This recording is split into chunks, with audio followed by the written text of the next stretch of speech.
HPLLU Shimla is pleased to welcome Professor Niraj Kumar from NLU Delhi on the 11th and 12th day of 2 weeks capacity building program titled Exploring the Dimension of Research Methods in Social Sciences and Jurisprudence. Sir will be delivering 2 intellectually engaging lectures on important works of Immanuel Kant and Friedrich Hegel. The lectures are titled as Epistemology of Immanuel Kant and Hegel's Dialectics and Emergence of Holistic Science. Professor Kumar has completed his LLB, LLM and PhD from Delhi University. His doctoral research was in the area of securities market regulation. He has instructed in various domains of public law in Faculty of Law, University of Delhi from August 2005 till December 2013. Subsequently, he joined NLU Delhi. His areas of interest includes constitutional law, environmental law and interpretation of statutes. So, the most important part is this, just one. It's interesting to note, of course, apart from being engaged in research and teaching and being intellectually engaging with students, not just in the discipline of what he's teaching at that moment, eclectically engaging students from various disciplines, one important thing which is important for us today is that in 2021, he has written an interesting article in Shimla Law Review titled Rikstat of Populist Authoritarianism, Paradoxes of Constitution in Authoritarian Regime, where he inquires and investigates into the pathologies of an authoritarian regime as to how it exploits constitution and suggests as to how such a governmental power can be constrained by the application of constitutional principles. The article is premised on the differences between state, government and the ruler. This article is inspired by Gunther Frankenberg's work, Authoritarianism, Constitutional Perspective, that was published in 2020. We are actually very much happy to have you here, and thank you, sir, for accepting the invite. We welcome you for these otherwise promising and intellectually engaging sessions. Now, these are also very problematic thing. That is, if you clap, then what you are supposed to do as a resource person, as a speaker, because that also tells you about your epistemology also. So. There is a work of Slovak Zizak on this, where he says that if audience claps and you clap along with them, then you are a communist, and if you don't clap with them, then you are a fascist. And there is a reason for that, because I don't know whether you know about this or not. Stalin was not a very nice person. He was as atrocious as anybody can be. But on every birthday of Stalin, all those people who were in gulags, they were supposed to write a letter to Stalin on wishing him happy birthday, saying this, that you are doing exceedingly well, we are all part and parcel of the same progress, we have been impediment in progress, and that's why we are here. So the idea that all of us are one. Whereas in case of Hitler, nobody was supposed to write any letter to Hitler. You were just supposed to be someone different. Okay? So one among ourselves and not among. So that is also there. Having said that, let me come back to something which I hope that we would be able to make some sense of Immanuel Kant in 1 hour, because of the fact that all those people who teach Immanuel Kant, it's a joke that is when it gets boring, people are made to read one para and they try to make sense of what he's trying to say. So many times, that is the same case with Hegel also, that not many of times their sentences will run into 200 words. Okay? That is one para sentences. So these are different philosophers, and these are the philosophers who are, except for these two people, and there are some exceptions here and there, philosophy was never a domain of university system. Immanuel Kant and Hegel actually brought philosophy to the university system, and after that it remained in university. And that's why philosophy as an academic enterprise essentially owes a lot to Immanuel Kant and Friedrich Hegel. Because prior to that, all kind of philosophers which you would think about, they were either talking about public participation and were public intellectuals and all this, but they were not attached to any of the university system. And that's why maybe because of all this, the writing is technical. It is also because of the fact that when Immanuel Kant and Hegel were writing in German language, because they wrote in German language, German language was not acclimatized to the philosophy. which English by that time was acclimatized to, and that's why what kind of word has to be deployed and all this was always a problem, and that's why to a certain extent the language being complex owes its origin to so many other things also. In the morning when I met Professor Chamchal and Professor Mrityunjay, I was saying this, that when the first manuscript of his work, Immanuel Kant's first work, was given to one of his friends who was an expert in speculation. Okay, his area of expertise was speculation. That is how things will, if and but kind of idea. Okay? And philosophy is if and but. Okay? Speculation. You create some kind of if and buts. And the manuscript, when it was given to him. After reading half of his manuscript, he returned it back to Immanuel Kant, saying that I will go insane if I complete it. So don't worry if Immanuel Kant comes across as a difficult person, because this is what he intended to be. So one of the way to understand this is, as lot many of philosophers say, that you'll have to also understand is a kind of story of philosophy and history of philosophy, that what Immanuel Kant was trying to answer from where he was coming, to make sense of Immanuel Kant. That is, as we always say, that if the core of something is very difficult, it is always suggestible to approach it from the periphery. Okay, so you can approach from the periphery and can work inward, rather than just going to the core, which is very dense and it will not make sense. And that is one of the ways through which you can understand Immanuel Kant. That is what he is trying to engage with and all those kind of idea. As a person, Immanuel Kant was not an extraordinary person, unlike Friedrich Hegel. Friedrich Hegel was an extraordinarily well-read person. Immanuel Kant was not of that league at that point of time. Physically also he was barely 5 feet height was there. And actually he was not keeping well also, rather he wrote a long essay and book also subsequently on this, that is how to discipline yourself to survive long. And he survived till 80 years. Okay, so his physical structure was very frail, he was not very well. And one of the things which we may also identify with the yoga and all those kind of things, but he is not referring to you. He said that one of the things he was very particular about was this: whenever he used to take walk, he used to say that never ever inhale through your mouth. Okay? And he used to do it religiously. Immanuel Kant, whatever he did it religiously. Okay? Nothing was casual for Immanuel Kant. Okay?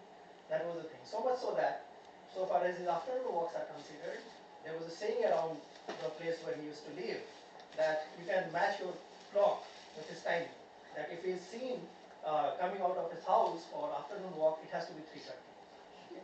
So he was so particular about everything, was so disciplined about everything and all this.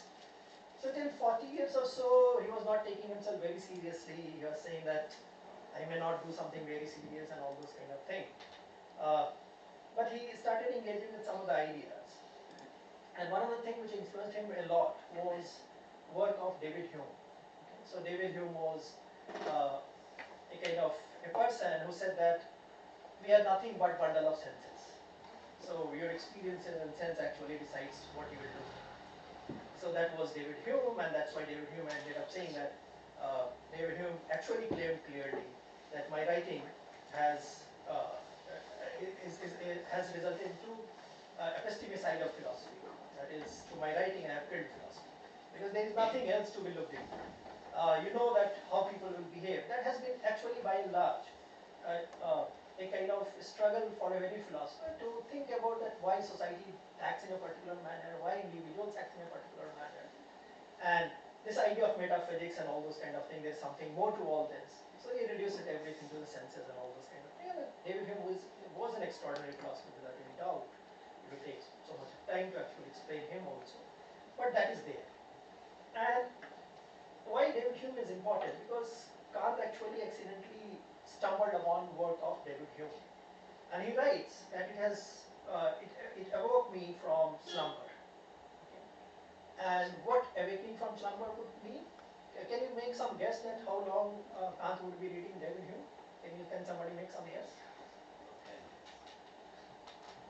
For 11 years he kept on reading David Hume. So that kind of engagement was there. He was so engrossed by David Hume's work that he kept on reading it for 11 years. And that was Immanuel Kant. For that matter, one of the work of Rousseau, that is, he wrote a work by the name of Emile. Okay, that was about pedagogy and all those kind of things.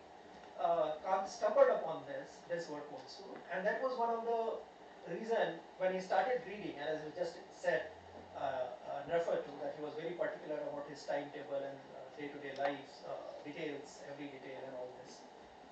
He decided that he must sit somewhere and he should not walk because he has to finish this work in one go. Okay? So that kind of level of engagement was there so far as Immanuel Kant is considered. A little bit of, and that is also very strange because it may appear that Immanuel Kant, although he was coming from a background, a Padist background, that is something like English Methodist Church, that is, you are supposed to follow certain strict rituals and all those kind of things if you're a follower of that church. His mother was a great follower of this, and and he was made to spend a lot much of time from morning till evening in the church, and that's why a lot many people think that alienated him from church. When he grew up, he stopped visiting church. But that is something which again Zizak talks about in a different context. That is, there's this story that is, there was a person, and he was also a philosopher actually. So let us not digress by talking about names of that philosopher, but this idea, that is, he was watching a ballet, and he was quite enchanted by the lady, ballerina, and of course he was wearing a mask, and he was very much enchanted. He was following her, and subsequently when the ballet was over and the mask was removed, he realized that that ballerina happened to be his wife. Yeah. So that is what is said with respect to Kant also. That is, many times he kept on serenading around something which may appear to be going away from religion, but ultimately when the mask would be uncovered, it will appear that Kant is quite close to religion. Okay. So that is again an irony with Kant.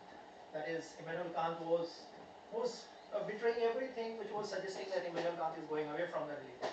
But ultimately Kant became perhaps the greatest defender of Christianity. So ultimately that is again a kind of paradox, and philosophy is about paradoxes. We should not be worried about all these paradoxes. Now David Hume was not only the builder. There was another person in his immediate vicinity by the name of Rousseau, who was also struggling in his surrounding, because French Revolution was talking about doing away with religion and all those kind of things, although that is a different ball game. That Voltaire was not against religion, because Voltaire actually ended up establishing a church, okay, Dice Church. So he was not thinking on those lines as if there is no kind of super being. The only idea was that he was not comfortable with the Catholic idea and all those kind of things. So to think that Voltaire denounced religion would be reading too much into Voltaire, because he ended up establishing a church. Okay. And there actually he lies after his death. So all these kind of people were there, and Rousseau was writing certain things. And Rousseau was also trying to think about this idea of moral question. That is, if it's all about senses and all those kind of things, as David Hume will say, then what else has to be looked into? As if we are nothing but a kind of what we can call as a Newtonian mechanics. And that was something which was influencing a lot of philosophers. Newtonian mechanics is going to influence even Hegel. Okay? So that is something which is very important. That is, none of the disciplines are supposed to be seen in silos. They read all these things, and if you are a philosopher, unless until you're very widely read in so many of other disciplines, anybody cannot be a philosopher. Okay? And that's why they're looking into all those kind of ideas. And Newton was the person who was changed the whole idea at that point of time, as Darwin changed certain ideas through his idea of social evolution and all this kind of thing. Although we know we had one of our an ITN, an IPS officer, and then subsequently a minister in government of India also, who said that Darwin's idea of social evolution is bad because of the fact that none of my grandfather and neither his grandfather ever said that my father was monkey. So Darwin's theory of evolution has lot many problems, but this cannot be a critique that overnight somebody will come down from the tree and from monkey that person will convert into human being. So there are so many problems with Darwin. You can criticize Darwin a lot, but this cannot be an idea. So Darwin also influenced philosophy, and we know today Darwin is not only influencing the science. This idea of social Darwinism is also there, that is survival of the fittest. The idea that whosoever succeeds is supposed to be the best. Okay, so that is how Newtonian mechanics was also understanding everything. So the basic idea, everything there is a reason, things will happen, and then subsequently one thing happens, then subsequently there would be an aftermath effect of all this. So as if you are just bundle of nerves. And that was David Hume also. And that's why he was saying that I have killed philosophy. Because once you are a bundle of nerves and experiences, what else is there left in metaphysics and all this? So you have killed philosophy and all those kind of things. And this idea, and subsequently you'll find people like Locke. He goes a little bit further and he says that there is nothing called mind either. Mind is also about some kind of cues. Okay, so through your experiences and aesthetics, you develop certain kind of cues, and you work in a particular manner. So Hume kills up matter, and then Locke ends up killing the mind, and that's why there used to be this idea that there is no matter, never mind. Okay, that used to be the joke in philosophy. There is no matter, never mind. Okay, so the idea is this, that this kind of idea that so things like, to explain simply, what they're saying that, oh, what is a hammer? Hammer is something which you experience because of the fact that suppose somebody through a hammer somebody ends up hitting your thumb, and then you have an experience and all this, and this is how you understand a hammer. That was the idea. And this actually, as Immanuel Kant actually said, that it arose me from deep slumber. Then he thought that, can we say that we are nothing except for all this? As if it is all about experiences, nothing else is there. That is, there is nothing called a priori. And from there, when Kant ends up using this famous phrase, which is always used, and you cannot talk about Kant without talking about that phrase, that is categorical imperative. That is the idea. Do you have any idea that categorical imperative is used in juxtaposition or as a polar opposite of what? There are people from philosophy background or something, political science in this gathering, I hope so. Is it in person? No. Has anybody read Immanuel Kant? Yeah. You have read Immanuel Kant. So this categorical imperative is opposite of what? I'm not aware of it. So categorical comes from this idea that there is something called hypothetical. Okay? So, and that's why hypothetical is depending upon if and but. Okay? Hypothetical. If this happens, then what? Okay? And that's why Immanuel Kant ends up saying categorical imperative. That is not dependent upon if and but. If it has to be there. So, and that is something which may sound to be paradoxical, and let me put it in the mix of the things. For Kant, if you feel that you're duty bound to do something, then only you are experiencing what we can call as an absolute freedom. So performance of your duty is a reflection of absolute freedom. Unless and until you feel duty bound to something, you are not experiencing absolute freedom. And that may sound to be contradictory to each other, but we will try to explain it in a short way. So the idea that if you have to do something, for Immanuel Kant, you cannot avoid doing it, because the idea is this, that you cannot not do it. Okay? You cannot not do it. And that's why it is a categorical imperative. You'll have to do it. Okay? And that is an absolute freedom. There is no other way you can see this. So the idea is this, that for Immanuel Kant, there has to be something which is not optional. Okay? That is an idea. Let me try to explain it in a little bit simpler manner to juxtapose David Hume and Immanuel Kant to explain this. There must be people from the law background and all this. Majority of them.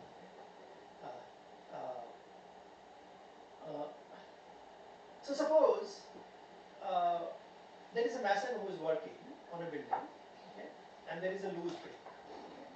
And you find that somebody is standing down, and the person who is standing down, this mason doesn't like him, okay, and then throws the brick on that person, and this person dies. Okay. For David Hume, it is an offense, okay, because of the fact, for David Hume, the idea is this, that anything which makes us uncomfortable, okay, that experience of being discomfort, is something which should not be done. Okay? So killing someone will make us discomfortable. So if you see that somebody has been killed, it'll feel not very nice, and that's why it has to be something. There has to be consequences if somebody does that. Now let us move to the second situation. This brick is loose, and without any intention, it falls upon the person standing downstairs again, and again he dies. Okay. David Hume in second case also will say that there must be some consequence because still somebody has died and we don't feel nice because death has ensued and we don't feel nice. In case of Immanuel Kant, the idea would be this: what matters is your will, okay? And that is a moving factor. Okay, so that is an idea which is a priori. Okay, the idea which is not dependent upon how you feel things and all those kind of things. In case of David Hume, the idea is this, that you will feel bad, and that's why it should not be done. Okay, so the consequences are deciding that what you should be doing and what you should not be doing. In case of Immanuel Kant, the order is reversed. The order is this, that there is already a priori idea that what you should be doing and what you should not be doing. So in case of Immanuel Kant, in case of first scenario, of course you will say that it should not be done because you have done it with a guilty intention. The whole idea is bad, okay, and that's why you should not be doing that. In second scenario, Immanuel Kant will say, no problem at all because there is no guilty intention. At best, you can say this person to be more careful in future and all those kind of things. Beyond that, there should not be any consequence. And that's why Immanuel Kant is a person who is much closer to the modern idea of guilt, at least in criminal law sense and all this, maybe in comparison to any other person. Rather, Immanuel Kant in a way actually is a person who can be credited with this idea of international law also. Because of the fact that for him, this idea is there that it is not dependent upon convenience. Okay? That is if and but situation. That is hypothetical imperative in the context what you are doing, what you are not doing, and all those kind of things. What is true for you is true for X also, is true for Y also, true for Z also, true for everyone. It is true for an Indian, it is true for an American, it is true for everyone. And it will remain true in future. It was truthful in past also. So it's not that 3,000 years back there would have been a different idea. And that's why Immanuel Kant happens to be such an important influence. And that's why there are people who say, people like Will Durant and all this, they say that, and to a certain extent, even Spinoza also said this, that is, you can grow from child to a man only if you have understood Immanuel Kant. If you have not understood Immanuel Kant, you still remain a child. Okay? You cannot claim that I am a man unless and until you have understood Immanuel Kant. Although it is a very long call, but that is there's such an important influence. So that is an idea that is not dependent upon what value system you have been introduced to, what kind of experiences which you have, what life you had.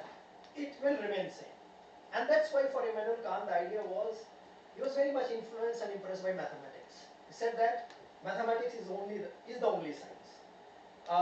So 3 plus 3 has to be 6. It will not depend upon whether you are an American or we were talking about mathematics 200 years back, or we'll talk about mathematics 300 years down the line.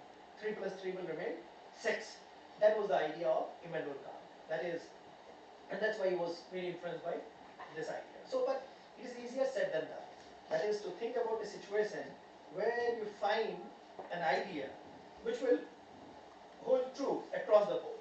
And again, it is not incidental that all those people who were great influencer for international law and all those kind of things, the US president of that point of time who talked about League of Nations, he had been a student of Immanuel Kant's literature, in the sense that not directly taught by Immanuel Kant, but he studied Immanuel Kant in his I think at Harvard. I think he was a student at Harvard where he studied Immanuel Kant. So it was not accidental that he was thinking about something that there can be a moral value which can be equally applied across the world.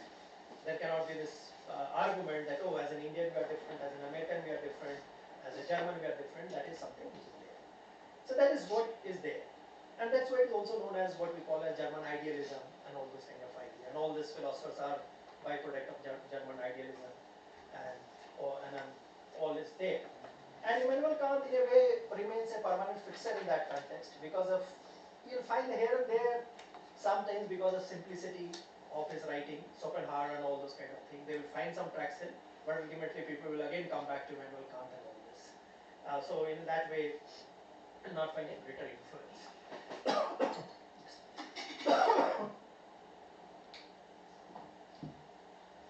Can we ask a question in the middle also? You can ask any at any point of time. Okay. If you don't understand, please let me know. Yes, sir. So I have a question. There's nothing to be ashamed of not saying that I don't understand what Immanuel Kant is saying. Yes, sir. Yeah. Sir, I have a question. Like for example, Kant has been used to demonstrate universal values in international law. But today we see that those universal values are the reason of all sorts of menace in international law as well. Like for example, America's push for democracy across the board. So, did Kant have solutions for that, or Kant is misunderstood? So, I think that in case of America pushing for democracy would not be a problem with Kant's idea. Kant and Hegel would have problem when Third Reich was trying to say that we are getting influenced by Hegel and Kant. Okay. So, but with respect to America pushing for democracy, I don't think Immanuel Kant will have in principality or reservation and all those kind of ideas. But without any doubt, although just add to his point, he proposed the idea of perpetual peace. can you know? He proposed the idea of perpetual peace, and there he was talking about a democracy which is based upon universal principles, and whatever we see in world, like even humanitarian intervention is something which is a result of that. Which humanitarian intervention is also a result of that. So can't we say that Kant is in a way maybe wrongly interpreted, or No, what sense you are saying Kant is getting wrongly interpreted? So please understand this. When he was around 70 years of age, he ended up writing a work, which if I don't tell you that is Immanuel Kant's work, you'll think that is somebody else's work. Where it's on talking about liberalism and all those kind of idea and all those kind of thing. And there are not many people say that, but for the fact that by this time Immanuel Kant was having a kind of reputation and he was old enough, otherwise people would have just stopped taking Kant seriously. So if we're not talking about Kant's later period of work, where somehow it got influenced by some of the things which were getting talked about at that point of time, I'm talking about the Kant's main state, okay, critique of pure reason and all those kind of things. I don't see any problem there. So the idea is this, that Immanuel Kant is not specifically saying this, that what values you should strive for. Okay? At no point of time Kant is flagging out that these are the values. Okay? So in that sense, and for that matter when he is talking about critique of pure reason, so it's not an antagonism against reason as such. He is trying to understand what we mean by pure reason. Unlike any other reason which is impure, okay, influenced by your particular experiences and also many other factors, okay, and that's why it is a pure reason, okay. So that way, what is the right thing to do, we can always argue, okay, and whether Immanuel Kant will agree with this idea or not. But you'll not find some illustrations in Immanuel Kant's work where he's saying that this is the right thing to do, this is the wrong thing to do, and so on. May I add one sentence, sir?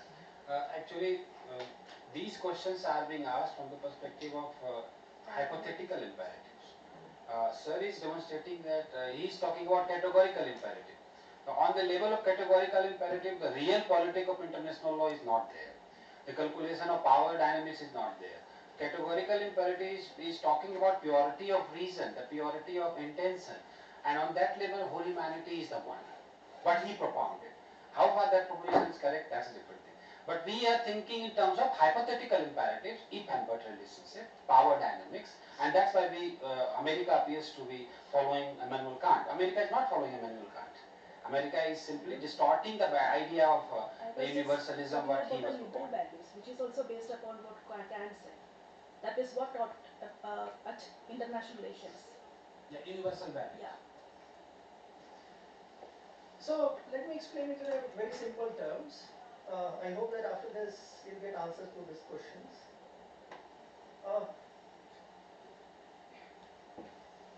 Kant on one hand is very complex, on the other hand is very simple also. So it is not wrong to say that every kindergarten teacher is a Kantian. Okay? Let me explain how. So suppose there is Tom and Harry. Okay? I'm intentionally giving English name. Earlier I used to give Hindi names, but now Indian names. But nowadays the Indian names will have its own background, and that's why I stopped giving Indian examples. So English examples, Tom and Harry. Okay. So suppose Tom is stronger, and he takes away pencil of Harry. Okay. Now of course the teacher will come and say that, Tom, why did you take Harry's pencil? Tom will say that I felt like, and I was stronger than Harry, and that's why I took it from Harry. So the teacher will say that, will it be okay if everybody starts taking each other's pencil? Will it be okay if somebody takes away your pencil? And this is what Immanuel Kant is talking about. It's not dependent upon my convenience or your convenience. Okay? And that's why, as I said, that every kindergarten teacher is a Kantian. The idea of Immanuel Kant is this, that there won't be any exception to that. So when if you ask to a pickpocket, who is pickpocketing everyone, that would you like to be pickpocketed yourself? That person will surely say no. So it means that, in principle, you are not agreeable to this idea that pickpocketing is something which should be done. Okay? So that is an idea. That is an a priori idea, and that's why this idea, which will depend upon, which will get distortion here and there, cannot be a Kantian idea. It has to be universally applied, irrespective of. So in a way, and that's why again, going back to something which you can find in Bible, that is, do unto others what you would like to be done to yourself. Okay, one of the biblical injunctions. Okay, and that's why the more further Kant appears to go away from all those kind of ideas, it will appear that he is relying on all those kind of religious dogmas. That is, don't do anything to others which you don't like to be done to yourself. Okay? So in this case, the question would be this, that whether that idea America will like to be implemented within their shores or not.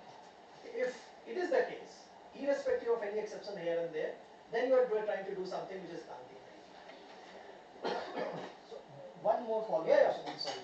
So therefore, can we say that the push for solidarity as a general principle of international law today, which is not yet principled in international law yet, but the push for solidarity is one of the aspects which can be read through Kantian lens. The idea of non-reciprocal promises, the idea that it affects all equally, so therefore let's go for it, let's do it. Like for example, idea to conserve the environment globally.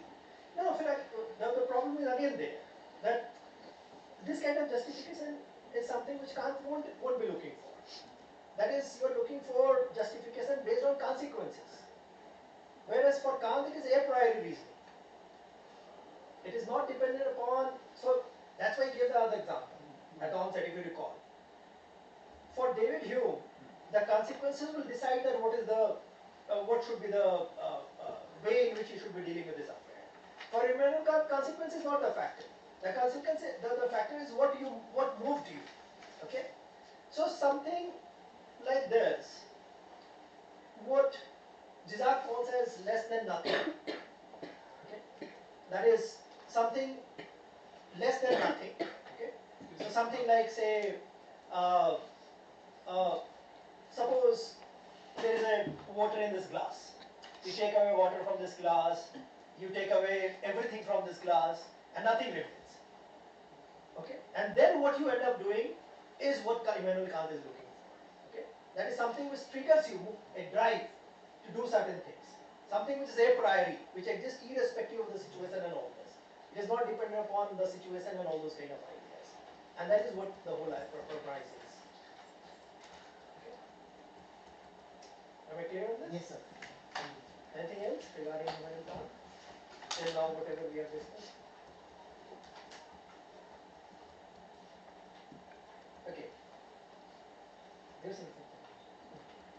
So, so this is there. And now this critique of pure reason when he started working upon, he was thinking about, as I was saying, that he was thinking about something where nothing is a corrupting factor. Okay, that is, he was not quite happy with what Hume was saying, what Locke was saying. That is, there is no such moral question involved in all those kind of idea. That is, in a way, again, that is ironical. That is from you'll find that they were also arguing in a way that we have taken care of God also. God also doesn't exist. Okay, after all those kind of idea, there is no reason to think about God. So these were the things which Immanuel Kant was trying to answer. That is, as a matter of fact, he was not very comfortable with this kind of situation. That as if nothing else is there. So in a way, Immanuel Kant was arguing when he was thinking about this critique of pure reason. That is, everything is within yourself. Okay? So, for that matter, this idea that what is a hammer and all those kind of things is also dependent upon what is inside you. Okay? It is not independent of yourself. There is no idea of matter or any other experiences which is outside of yourself. Everything is within yourself. And that's why the idea that for the purposes of absolute freedom, only after you have arrived at a situation where nothing else is a possibility, that is, you feel duty bound in a manner that, as I started with, and I said that in a short while we'll come back to that you feel like I cannot not do it. That is, you'll have to do it. There is no other option left. I cannot not do it, then only you are absolutely free from all other kind of corrupting influence, and that is pure reason. So I hope that you understand that why it is freedom. Is there any problem with respect to understanding of this paradox? That if you feel compelled to do something is absolute freedom. Feel free to ask. Sir, can we say that it's the reason which compels a priority?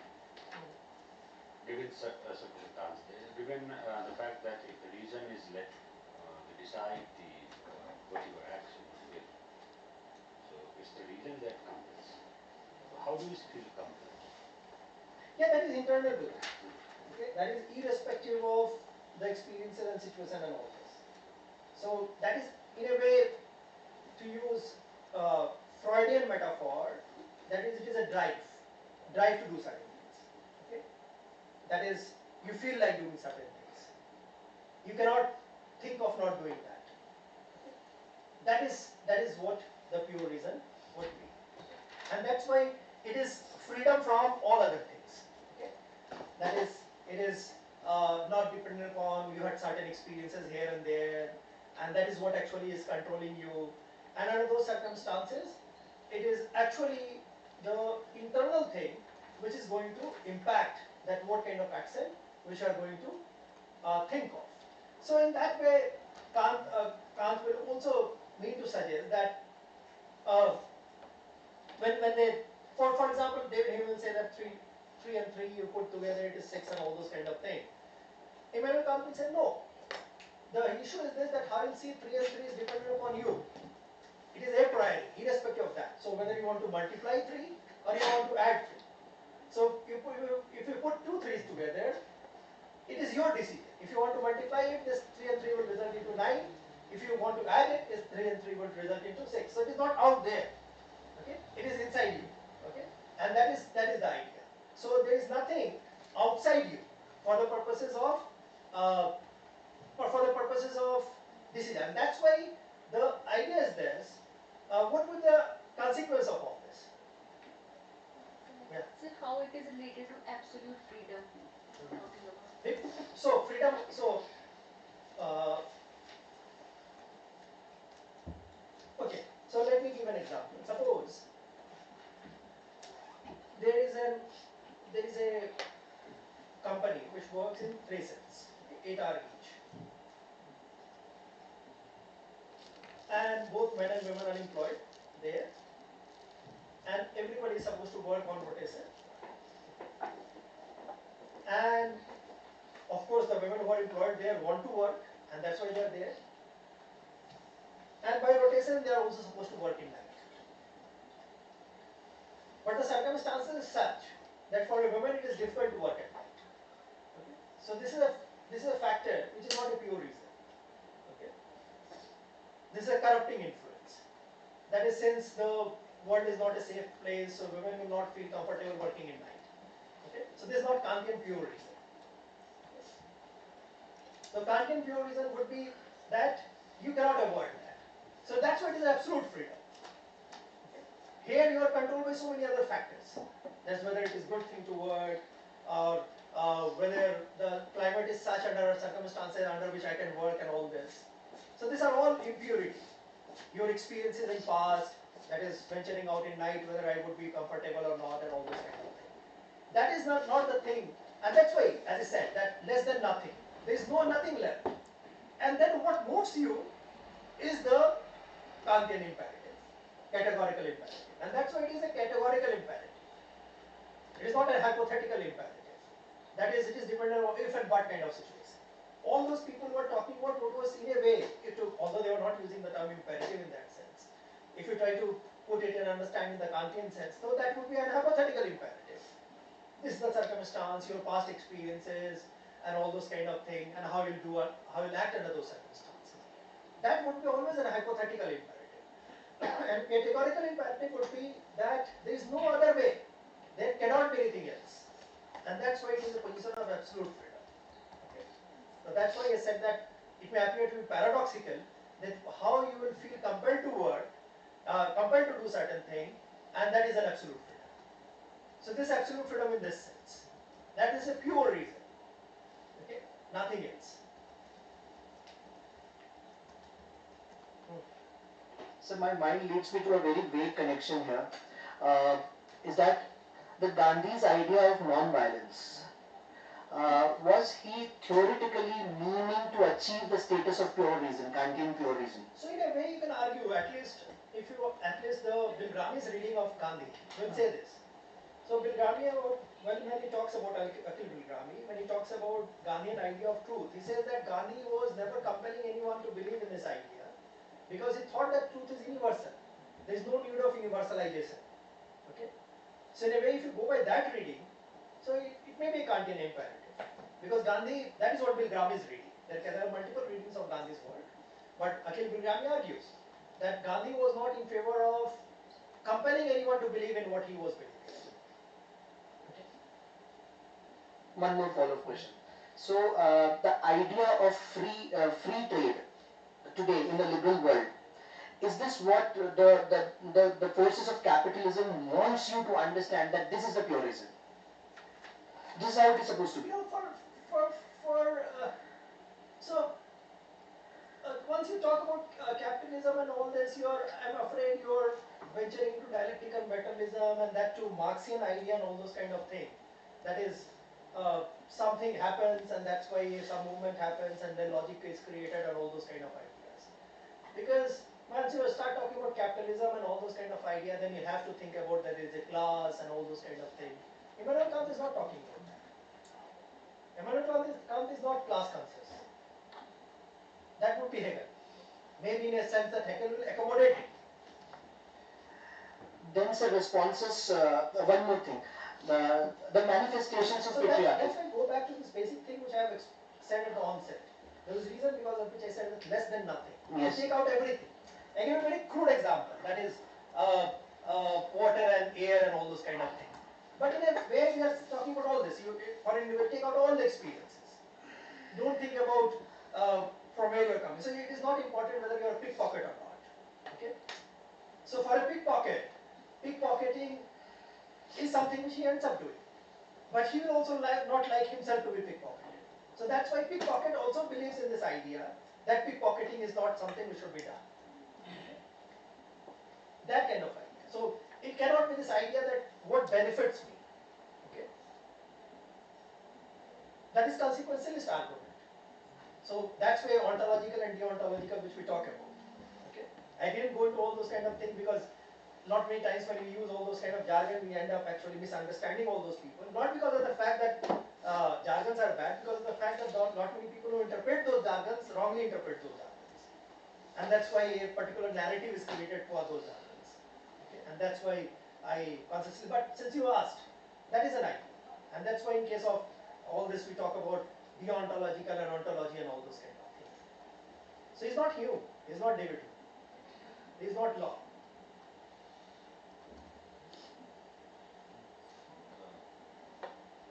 Where do we put in Kantian sense when he says that jurisprudence of deontology says that's external and internal.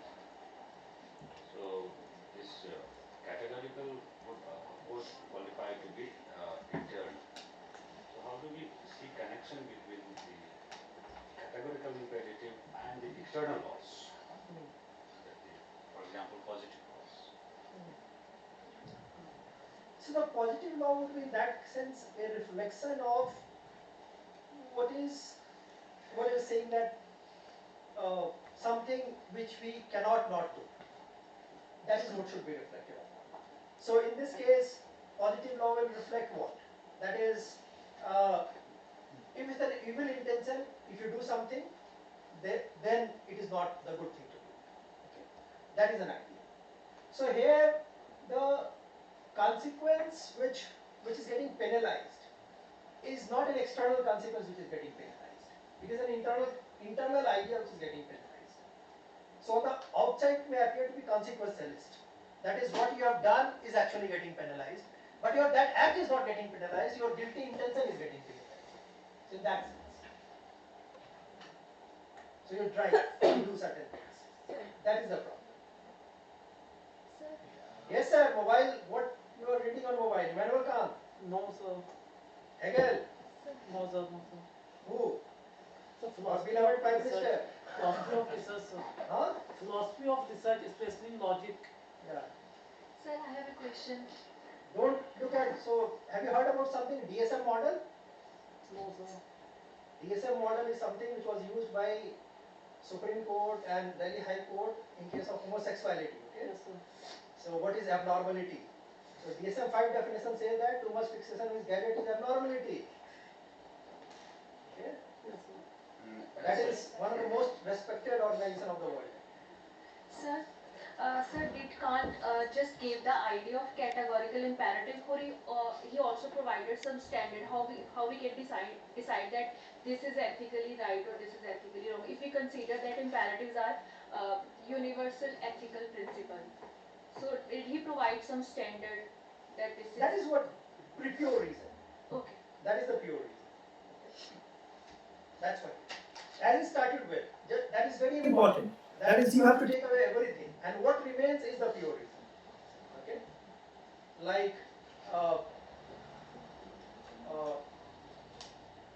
what is the name of that? Particle. What is that particle? Yes. Higgs boson particle. So what is the idea there? Idea is this only. Higgs boson particle is what?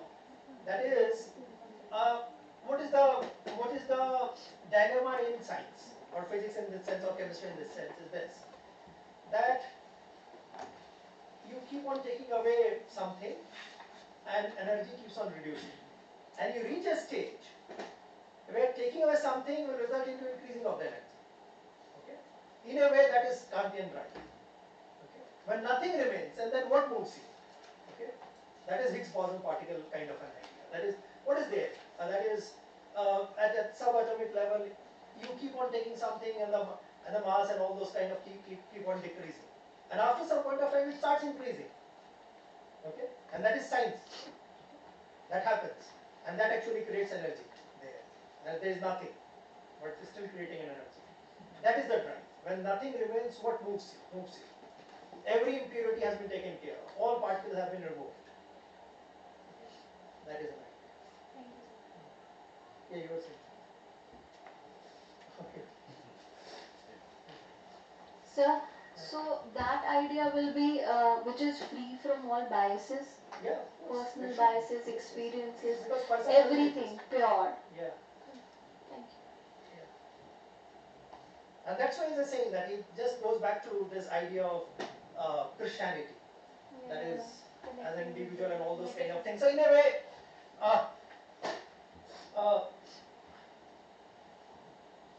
so it was much for before Kant, everything was happening as if it is a kind of pure calculation. what you'll do, everything is about a pure calculation. What you'll do, what you'll avoid, and all those kind of thing on the basis of your experiences, situation, and all those kind of thing.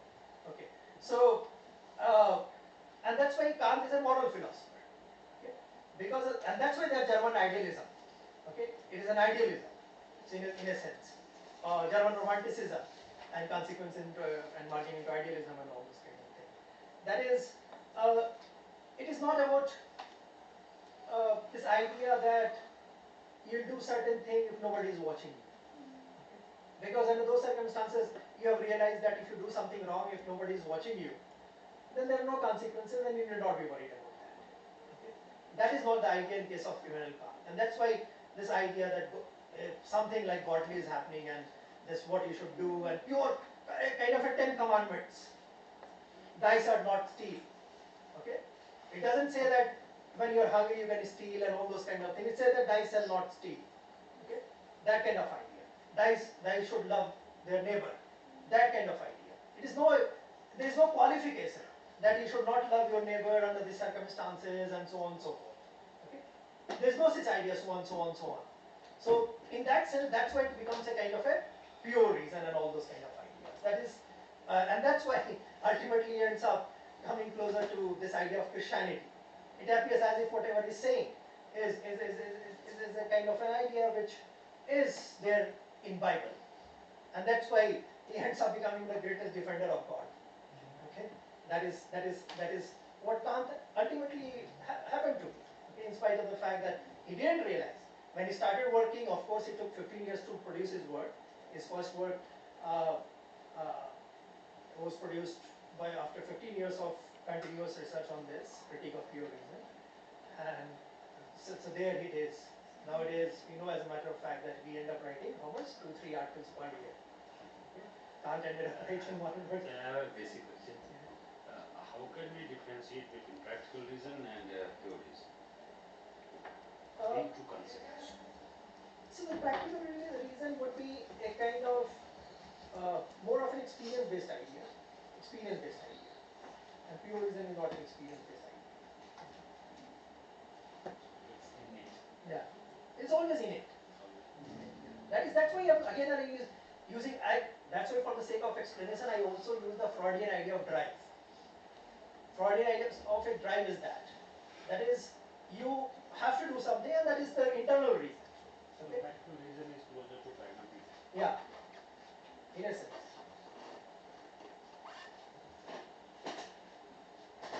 So, where were we? So that is the problem since I don't use PowerPoint and the question happens, I just lose track and all this. But it's good, I'm not saying the questions are bad. But So you were at the place, everything happens within yourself. yeah. So, that was the thing which Kant was talking about, and of course he experimented through all of these ideas subsequently in university. I think at the age of 34 he started teaching, and he was a private tutor at that point of time. After 15 years of his work as a private tutor, he got university professorship. Twice his application was rejected. So it was not that he was having a very nice life and all those kind of things. So there is no such connection between this idea that you have a very cozy life and then only you end up producing an extraordinary work. Of course, Kant also didn't realize at that point of time that what he has produced, okay, because of the fact that this idea that he was just trying to look for this basic idea that he was just innately disturbed by this idea that as if there is nothing else which is within you, and there is nothing called what we can now, he didn't use that in sense, but morality and all those kind of things he was using, that there is nothing called a moral question like idea and all this. Everything is dependent upon you are just a bundle of experiences, or certain experiences will result into certain consequences, and you will understand the world in the light of all those ideas. That is, there are certain experiences which results into formation of certain synapses, neural synapses and all those kind of things, and that is how you will start understanding the world. And that is what he intended to challenge. Okay? So, and in a way, all those digressions, and that's why a lot many people actually say that didn't allow for digression on any of the count. For that matter, one of the angels by the name of Lucifer, which you know, actually had reasons to do certain things, which were reasons which are personal in nature. Okay? And he was condemned. Okay? So for Kant, that is an idea. Whatever is the pious reason and all those kind of things, which is external to you, for the purpose of deviation from this pure reason. And in this case, the pure reason is coming from God himself. Okay? That is, God has given you mandate to do certain things. Under none of the circumstances, whatever is the scenario, he got moved by the world and all those kind of things, and he became a fallen angel. Okay? So that kind of idea, that anybody who deviates from all those kind of idea, which is a godly injunction and all those kind of things, there cannot be any justification for that. Okay? You cannot do it for some other reasons which are specific to you or unique experiences, which a David Hume and all those kind of people can allow. So till what time I'm supposed to continue? 3:30. So I would like to have more of the questions rather than going there. So rather than from you, I would like to have questions first from them. Then we can take questions from you. Okay. Anything, even if I have not discussed anything from Immanuel Kant and all this.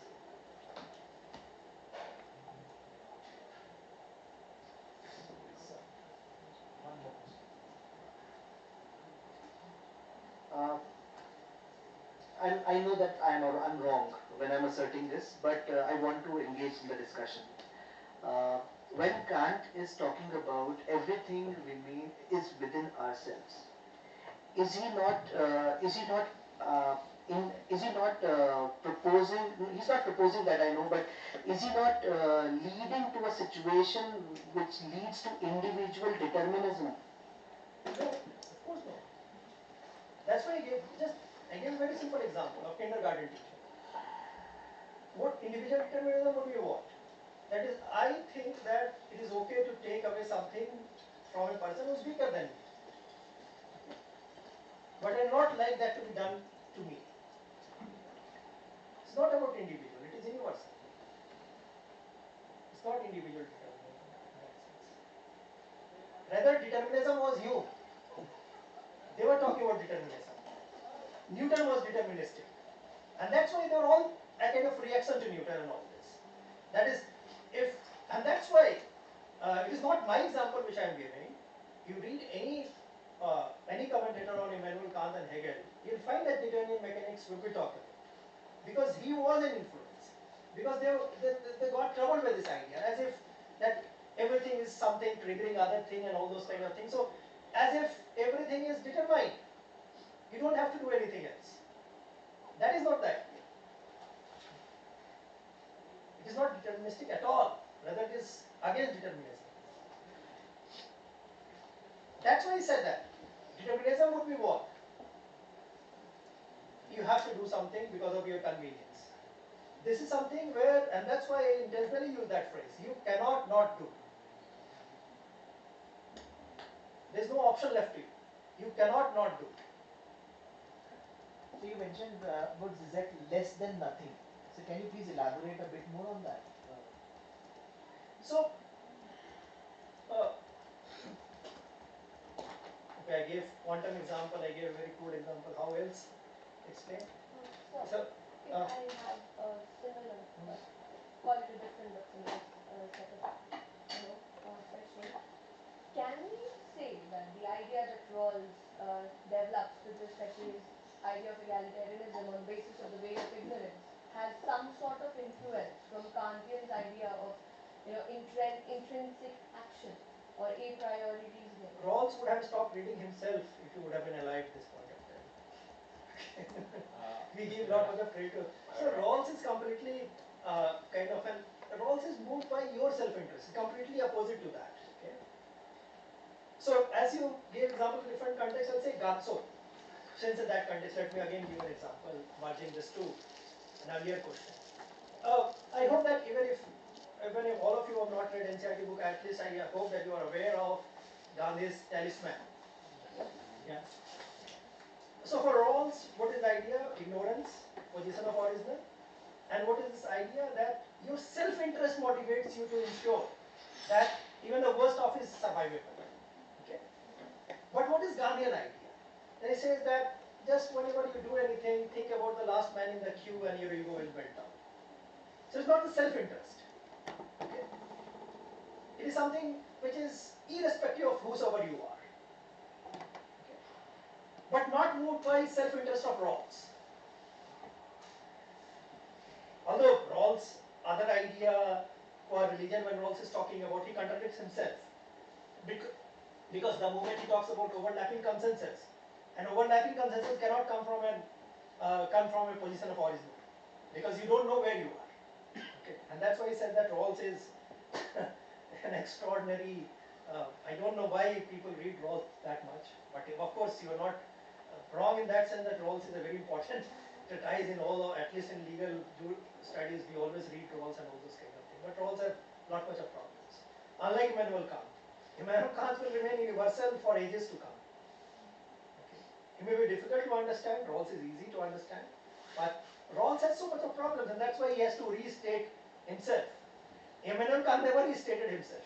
He kept on talking about new ideas here and there and all this, he never restated himself in his life. Except for, as I said, that at the age of 70, and I don't know why he started talking about liberalism and all this kind of thing. And he wrote something which is parody of Immanuel Kant, and rightly so. And it's good that not many people have not read it, because if you read that work of Immanuel Kant will become a compromising intellectual. As I said, that not many people think that. Thankfully, it came quite late in point of time. By that time, everybody knew who is Immanuel Kant. Okay? Otherwise, it would have destroyed his career. So, but Rawls and this thing are different, and that's why Gandhi may be more closer to Immanuel Kant. Gandhi was not looking for any exception. So, and all those kind of things. So, in case of violence, also just see this, and not many people today criticize this. Nowadays, there is something called there are two things which are universal to at this point of time, that Earth rotates on its own axis and rotates around the sun, okay? And information on WhatsApp also keeps on rotating around its own axis. Okay? So nowadays you find not much of critique of Gandhi, okay? Based on this idea only, when he said that you must submit to the worst evil and violence, and you will hope that that person will realize that it is wrong thing to do.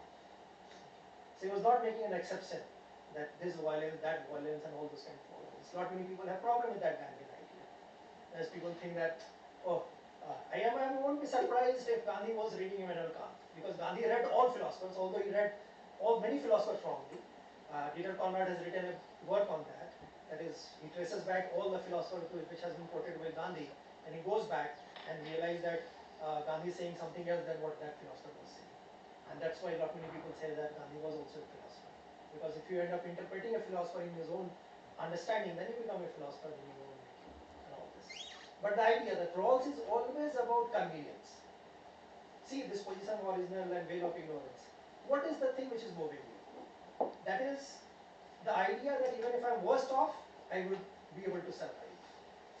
Immanuel Kant is not this. Immanuel Kant will say that, would you like a person to be there if you don't want to be there? So that is Immanuel Kant's question. But that is too much reductionist and simplistic argument, but to rephrase Immanuel Kant in Rawlsian language, but that is the best which I can do. It's just two polar opposites. That is, in this case, your self-interest is moving you. Your experiences are moving you. In case of, so his veil of ignorance is not that. So, the Kant's idea is whether it's related to Srimad Bhagavad Gita's karma theory and non-consequentialist approach.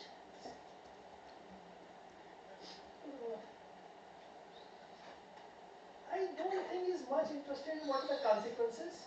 He's more interested in what is your drive.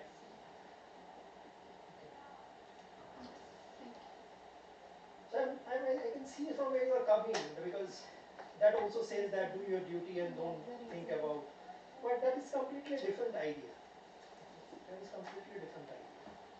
This duty is something which is not decided on the basis of Kantian categorical imperative. This is very kind of duties in silos. So if I can push it a little bit further, Krishna is quite clear about that what is the duty of a king, what is the duty of a priest. So So this duty is completely a categorized duty. So that way, although it is going too far, but off the cuff I can think this. Kant is not talking about those. So he will talk about those duties which are universal.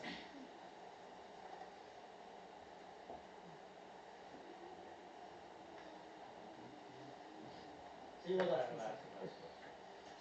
Noam Chomsky, in the contemporary time, Noam Chomsky is one who talks about inherent nature or innate nature of all human beings. How Kant can be connected to that or might have an influence on it? So actually, as a linguistic, so Noam Chomsky is essentially a linguist. Linguistic. Okay, he's a linguist essentially. So Noam Chomsky comes from, so in linguistic as in the case within psychology, there are these two schools, what we call as nature versus nurture debate. Okay. So in case of speech, this is the main work of Noam Chomsky. So he says that it is the speaking capability when human being is innate. Okay. And it will appear at the suitable age. Okay. Is not dependent upon, so the idea that you cannot make, although howsoever fashionable it may be, or comes from the story of Mowgli and all those kind of ideas, and this fascination with respect to some abandoned child in the company of wolf and all this. But a wolf cannot learn a human language in spite of the fact that you bring an infant wolf and keep it with the human being. So that is innate. Language is innate. So in that sense, he's talking that is this, there is an innate capability of language, and it will express itself when it is ripe enough. So in that context, Noam Chomsky is talking about this idea of innate. But Noam Chomsky in that sense is not talking about the idea that this innate thing will allow you to do certain things and you will be compelled to do that. Whereas in case of Immanuel Kant, this innate idea would be compelling you, that would drive. So that's why he said that he is much more closer to Freudian idea. Okay, that is drive. Although coming from a different idea, because Freud is again senses. So I'm not saying that Immanuel Kant is Freud, because Immanuel Kant, with respect to other factors, is David Hume. That is id, ego, super ego.